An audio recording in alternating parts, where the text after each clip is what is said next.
শরীফ ওসমান হাদির মরদেহ দেশে আনার প্রস্তুতি সম্পন্ন হয়েছে। ১৯ ডিসেম্বর তার মরদেহ বাংলাদেশে পৌঁছাবে। এর আগে সিঙ্গাপুরে তার প্রথম জানাজা অনুষ্ঠিত হবে এবং দেশে ফেরার পর শনিবার ঢাকায় দ্বিতীয় জানাজা অনুষ্ঠিত হবে। ইনকিলাব মঞ্চের ফেসবুক পেজের তথ্য অনুযায়ী শুক্রবার সকাল 10টায় সিঙ্গাপুরের আঙ্গুলিয়া মসজিদে হাদির প্রথম জানাজা অনুষ্ঠিত হবে। জানাজা শেষে বিকালে মরদেহ ঢাকার উদ্দেশ্যে রওনা দেবে।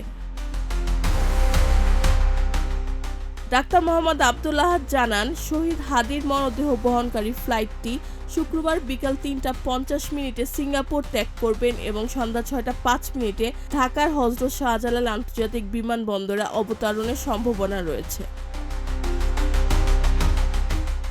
মরদেহ দেশে পৌঁছানোর পর প্রয়োজনীয় আনুষ্ঠানিকতা শেষে ২০ ডিসেম্বর বাদ জোহর ঢাকার মানিক মিয়া এভিনিউয়ে তার দ্বিতীয় জানাজা অনুষ্ঠিত হবে। জানাজা শেষে তাকে পারিবারিক কবরস্থানে দাফন করা হবে।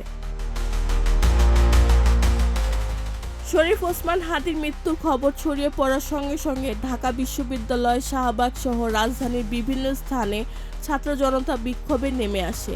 বিক্ষোভকারীরা ইনকিলাব ইনকিলাব, জিন্দাবাদ জিন্দাবাদ, শহীদের রক্ত বৃথা যেতে দেব না, আমরা সবাই হাদি হব, গুলির মুখে কথা বলবো সহ নানা স্লোগান দেন।